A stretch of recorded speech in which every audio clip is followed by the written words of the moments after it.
Hello viewers, KH story চ্যানেলে আপনাকে স্বাগতম। আমাদের গল্পগুলো সবার আগে পেতে নিচে থাকা সাবস্ক্রাইব বাটনটিতে ক্লিক করে পাশে থাকা বেল বাটনে ক্লিক করে রাখুন। আর আমাদের গল্পগুলোতে লাইক, কমেন্ট আর শেয়ার করতে ভুলবেন না। আমি হেসে বললাম, আসলে ওই চাটা ফুলি বানাইনি, আমি বানিয়েছি। ওরা তিনজনই অবাক হয়ে আমার দিকে তাকালো। স্বর্ণা বলল, ওমা তাই নাকি? হ্যাঁ, তো আমার হাতের মূত্র চা কেমন লাগলো তোমাদের? স্বর্ণা দ্রুত বলল। আপনার মতো জোস। যখন বুঝতে পারল আমি কি বলেছি, তখন তিনজনে একসাথে বলল, মূত্র চা মানে? আমি দাঁত বের করে হেসে বললাম, মনে আছে তোমাদের বাসায় আমাকে মরিচের গুড়ার শরবত খাইয়েছিলে? আজ আবার থুতু মেশানো কফি খাওয়াইছ। তাই আমিও তোমাদের চায়ের কাপে বেশি না 1 ফোঁটা করে একটা বাচ্চা ছেলের মধু মিশিয়েছিলাম। মূত্র চা খেতে কেমন ছিল? অনেক টেস্টি, তাই না? আমার কথা শোনার পর ওদের তিনজনের মুখ দেখার মতো ছিল। মিষ্টি চিৎকার করে বলল, এই স্বর্ণা, ঝর্ণা, তোরা ওকে ধর। ওকে এবার আমাদের মূত্রপান করাবো। অসভ্য লোক একটা। স্বর্ণা বলল, এমন শয়তান ছেলে আমি আমার বাপের জন্মে দেখিনি। সেটা কিভাবে দেখবি? তুই কি তোর বাবার আগে জন্ম নিয়েছিস? এখন চুপচাপ মার এই ফাজিলটাকে। এই তোমরা আমাকে মারছ কেন? আমি তো কিছু করিনি।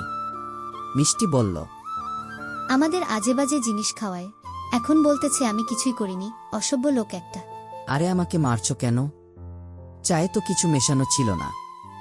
আমি মিথ্যা কথা বলেছি, প্লিজ মারা বন্ধ করো। এই লাগছে তো। ঝর্ণা বলল, সত্যিই চায়ের মধ্যে কিছু ছিল না? হ্যাঁ, তোমরা মিছিমিছি আমার মতো একটা ভদ্র ছেলেকে মারলে। চায়ে কোনো কিছুই মেশানো ছিল না। তবে সত্যি কথা, আমি মূত্র মিশাতে চেয়েছিলাম। তবে পরে মনে হলো এটা একটু বেশি বেশি হয়ে যাচ্ছে। মানুষের বিশ্বাসের সঙ্গে খেলা করা অভ্রনীল চৌধুরীর কাজ না। আমি হয়তো দুষ্টু হতে পারি, কিন্তু কাউকে শিক্ষা দেওয়ার জন্য এতটা নিচে আমি নামতে পারি না। তোমরা আমার কফিতে থুতু মিশিয়ে কাজটা ঠিক করনি। সঙ্গে সঙ্গে মিষ্টি বলল, আপনি যে আমার মুখের সামনে দূষিত বায়ু ত্যাগ করলেন, সেটার বেলায় কি? আমি মুচকি হেসে বললাম, তোমার বোন স্বর্ণা তো কানা। তা না হলে আমি যে পকেট থেকে সেন্টের বোতল বের করেছিলাম সেটা দেখতে পেত। অমন বিশ্রী গন্ধ সেন্টের হয় নাকি? হ্যাঁ হয়। তোমাদের লাগলে আমাকে বইল, আমি কিনে এনে দিব। মিষ্টি বলল, এমন সেন্ট কারা ইউজ করে? তোমাদের মতো মেয়েরা। আপনি 1 নম্বরের মিথ্যুক। অমন বাজে গন্ধের সেন্ট কোনো পাগলেও ইউজ করবে না। আমি একটু গম্ভীর কণ্ঠে বললাম, শোনো, তোমাদেরকে মিথ্যা বলে আমার কোনো লাভ নেই।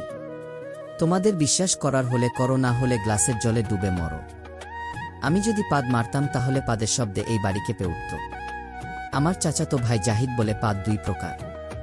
একটা ঠাস পাদ, আরেকটা হলো ঠুস পাদ। ঠাস পাদ মানে যে পাদের অনেক আওয়াজ হয় কিন্তু কোনো গন্ধ হয় না, যেটা আমি মারি।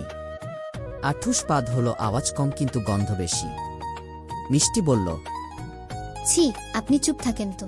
আপনার থেকে কেউ পাদের ডেফিনেশন শুনতে চায়নি। অসভ্য লোক একটা। তোমরা আমার মতো অসহায় একটা ছেলেকে মারলে। আমি অভিশাপ দিলাম, তোমাদের কারো বিয়ে হবে না। আর যদি বিয়ে হয় তাহলে তোমাদের স্বামীদের স্টার জলসার সিরিয়ালের মতো যেন 2-3টা করে বউ থাকে। বলেই আমি দৌড়ে ওদের রুম থেকে বেরিয়ে এলাম। মা আমাকে দৌড়ে ওদের রুম থেকে বের হতে দেখে তার কাছে ডাকলেন। মা আমার হাত শক্ত করে ধরে তার রুমে নিয়ে এলো। মা আমাকে বেডে বসিয়ে আমার পাশে বসে বলল, নীল, তোর কি মনে হচ্ছে না তুই একটু বেশি ফাজলামি করতেছিস? মানছি বিয়ে বাড়িতে একটু আধটু ফাজলামি না করলে হয় না, কিন্তু তাই বলে তুই সব সময় ওই মেয়ে 3টার পিছনে পড়ে থাকবি?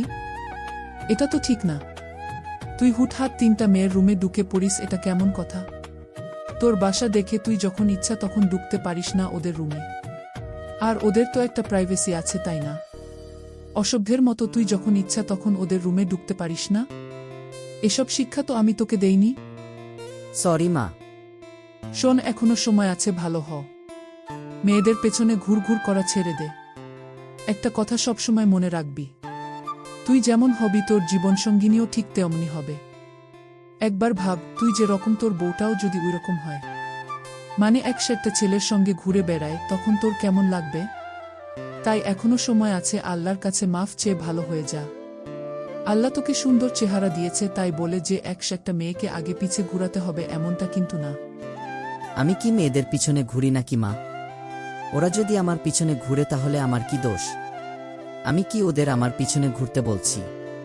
মা আমার মাথায় একটা চাটি মেরে বলল, তুমি মেয়েদের সামনে গিয়ে মুচকি মুচকি হাসবা, চোখ টিপ মারবা, তাহলে মেয়েরা তোমার পিছে ঘুরবে নাকি আমার পিছে ঘুরবে? ফাজিল ছেলে। আমি মাকে জড়িয়ে ধরে বললাম, কি করব মা বলো, মেয়েদের দেখলেই তো আমার চোখ কেন জানি টিপ টিপ করে। অসভ্য ছেলে একটা। এসব লুচ্চামি ছেড়ে দে, ভালো হয়ে যা। মা আমি তোমাকে কথা দিচ্ছি আমি বিয়ের পর ভালো হয়ে যাব, কিন্তু বিয়ের আগে অন্তত তুমি আর ভালো হওয়ার কথা আমাকে বলবা না। আর আমি যদি দুষ্টামি ছেড়ে দিই তাহলে দেখবে তোমারই ভালো লাগছে না, এই জন্যই তো আমি দুষ্টামি ছাড়ছি না। তাহলে আমি তোর বাবাকে বলে তোর বিয়ের ব্যবস্থা করি, কি বলিস? পাগল নাকি? আমি এত তাড়াতাড়ি বিয়ে করতে চাই না। আমি যেন আর তোকে ওই মেয়েদের সঙ্গে ঘেঁষাঘেঁষি করতে না দেখি। আমি আবার ওদের রুমে গেলাম। নক করতেই স্বর্ণা দরজা খুলে দিল। আমাকে দেখেই ভুরুকুচকে বলল, কি চাই? ভিতরে ঢুকতে পারি? স্বর্ণা দরজার সামনে থেকে সরে গেল। আমি রুমে ঢুকে বেডের কাছে গিয়ে বালিশের নিচ থেকে একটা রাবারের সাপ বের করলাম। এই সাপটা ফুলি রেখে গিয়েছিল তখন। রাবারের সাপটা দেখে ওরা তিনজনই অবাক হয়ে গেল। রসগোল্লার মতো চোখ করে আমার দিকে তাকিয়ে রইল।